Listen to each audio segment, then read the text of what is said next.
Halo, teman-teman ekonomi muda, kembali lagi di seri pengantar ekonomi mikro. Kali ini, kita bakal bahas topik penting banget yang sering muncul di kehidupan nyata dan juga sering keluar di ujian, yaitu elastisitas permintaan dan penawaran. Kalau di episode sebelumnya, kita sudah paham bagaimana harga bisa terbentuk lewat tarik-menarik antara permintaan dan penawaran.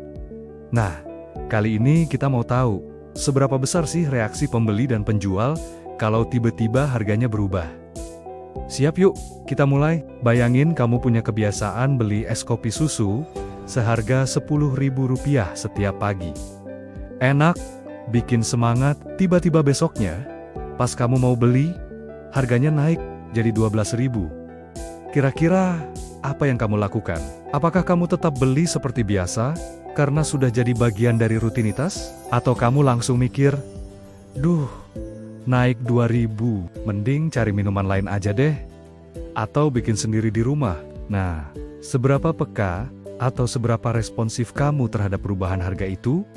Itulah yang dalam ekonomi kita sebut sebagai elastisitas. Simpelnya, elastisitas itu adalah sebuah ukuran untuk melihat seberapa besar perubahan jumlah barang yang diminta atau ditawarkan ketika harganya bergerak naik atau turun. Jadi, ini bukan sekadar tentang naik atau turunnya permintaan, tapi seberapa drastis naik turunnya itu. Mari kita mulai dari sisi pembeli, yaitu elastisitas permintaan, atau lebih tepatnya, elastisitas harga dari permintaan. Rumus sederhananya begini.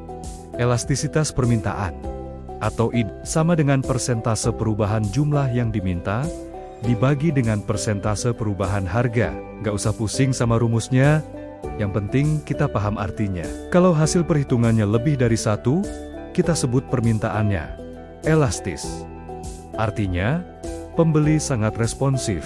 Harga naik sedikit saja, yang beli langsung berkurang banyak. Sebaliknya, kalau hasilnya kurang dari 1, kita sebut inelastis. Artinya, pembeli cenderung cuek. Harga berubah pun, jumlah yang dibeli nggak banyak berubah. Terakhir, kalau pas sama dengan 1, itu namanya uniter.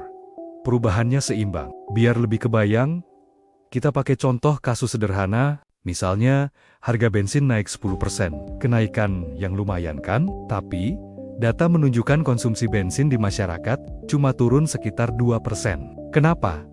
Karena bensin itu kebutuhan. Orang tetap butuh untuk berangkat kerja, antar anak sekolah, atau menjalankan usaha. Dalam kasus ini, karena perubahan permintaannya lebih kecil dari perubahan harganya, kita sebut permintaan bensin itu inelastis. Sekarang bandingkan dengan tiket konser band favoritmu. Misalkan, harganya naik 10%.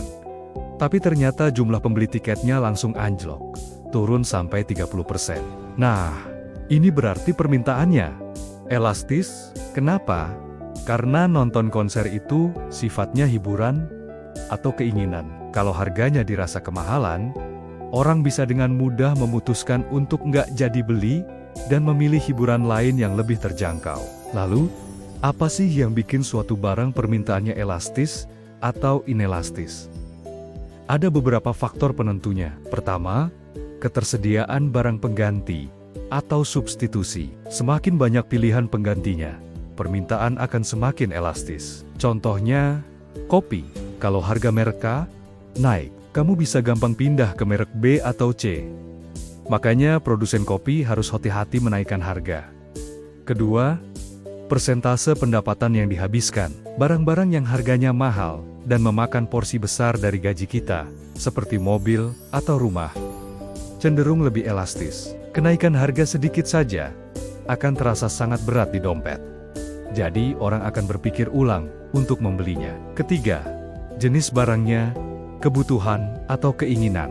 Barang kebutuhan pokok seperti beras, air, atau listrik, permintaannya cenderung inelastis.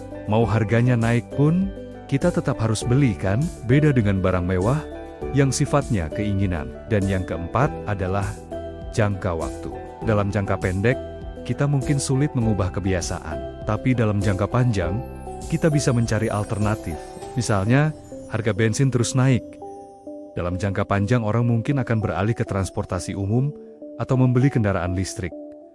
Jadi, permintaan jadi lebih elastis. Oke, cukup dari sisi pembeli. Sekarang, kita pindah ke sisi produsen, yaitu elastisitas penawaran. Konsepnya mirip banget. Elastisitas penawaran mengukur seberapa responsif produsen dalam mengubah jumlah barang yang mereka tawarkan ketika harga di pasar berubah. Rumusnya juga serupa. Persentase perubahan jumlah yang ditawarkan dibagi dengan persentase perubahan harga. Kalau hasilnya lebih dari 1, penawarannya elastis. Artinya, produsen bisa dengan cepat dan mudah menambah produksi saat harga naik. Kalau kurang dari 1, berarti inelastis. Artinya, produsen sulit untuk menambah produksi meskipun harganya sedang bagus. Contohnya, begini. Kalau harga jual buah-buahan seperti mangga tiba-tiba naik drastis, petani nggak bisa langsung panen mangga lebih banyak saat itu juga kan? Butuh waktu berbulan-bulan untuk pohonnya berbuah lagi. Jadi, dalam jangka pendek, penawaran mangga itu inelastis. Sebaliknya, kalau harga software atau produk digital naik, developernya bisa langsung menjual lisensi lebih banyak tanpa perlu biaya produksi tambahan yang signifikan. Ini artinya penawarannya sangat elastis. Sama seperti permintaan, elastisitas penawaran juga dipengaruhi oleh beberapa faktor. Pertama, waktu produksi. Barang yang bisa diproduksi dengan cepat, seperti kaos sablon, penawarannya lebih elastis dibanding barang yang butuh waktu lama, seperti rumah atau gedung. Kedua, kapasitas produksi. Kalau sebuah pabrik masih punya banyak ruang dan mesin yang nganggur, mereka bisa dengan mudah meningkatkan output saat ada kenaikan harga. Ini membuat penawarannya elastis. Ketiga, ketersediaan input atau bahan baku. Kalau bahan baku untuk membuat produk itu langka atau sulit didapat, produsen akan kesulitan menambah produksi, sehingga penawarannya jadi inelastis. Dan yang terakhir, kemudahan penyimpanan. Barang yang awet dan bisa disimpan lama, seperti beras atau gandum, penawarannya lebih elastis. Produsen bisa menyimpan stok dan menjualnya saat harga tinggi. Beda dengan ikan segar atau buah-buahan yang cepat busuk yang harus segera dijual. Selain elastisitas harga, ada 2 jenis elastisitas lain yang juga penting untuk kita tahu. Pertama, elastisitas silang. Ini keren banget, karena mengukur bagaimana perubahan harga satu barang bisa mempengaruhi permintaan barang lain. Kalau hasilnya positif, berarti kedua barang itu adalah barang substitusi atau pengganti. Contohnya teh dan kopi. Kalau harga kopi naik, permintaan teh kemungkinan besar akan ikut naik karena orang beralih dari kopi ke teh. Sebaliknya, kalau hasilnya negatif, berarti keduanya adalah barang komplementer atau pelengkap. Contoh klasiknya, mobil dan bensin. Kalau harga bensin naik helagilon, permintaan mobil mungkin akan turun, karena orang jadi mikir-mikir soal biaya operasionalnya nanti. Jenis kedua adalah elastisitas pendapatan. Ini mengukur seberapa besar perubahan permintaan suatu barang akibat perubahan pendapatan konsumen. Kalau pendapatan kita naik, dan permintaan kita terhadap suatu barang juga naik, itu disebut barang normal. Tapi, ada juga yang namanya barang inferior. Ini unik, kalau pendapatan kita naik, permintaan kita terhadap barang ini malah turun. Contohnya, mie instan. Mungkin saat pendapatan pas-pasan, kita sering makan mie instan. Tapi begitu gaji naik, kita jadi lebih sering makan di luar dan mengurangi konsumsi mie instan. Nah, ini bagian yang paling penting. Kenapa sih kita repot-repot belajar semua ini? Apa gunanya elastisitas? Penting banget bagi pemerintah. Konsep elastisitas ini krusial untuk menentukan kebijakan, terutama pajak dan subsidi. Contohnya, pemerintah menaikkan cukai rokok. Karena permintaan rokok itu cenderung inelastis, orang yang sudah kecanduan akan sulit berhenti, maka kenaikan harga akibat pajak tidak akan mengurangi jumlah perokok secara drastis. Tapi pendapatan negara dari pajak tersebut akan meningkat signifikan. Bagi produsen atau pebisnis, Memahami elastisitas produknya adalah kunci dalam menentukan strategi harga. Kalau produkmu permintaannya elastis, menaikkan harga sedikit saja bisa bikin pelanggan kabur. Tapi kalau inelastis, kamu punya ruang lebih untuk menaikkan harga tanpa takut kehilangan banyak pembeli.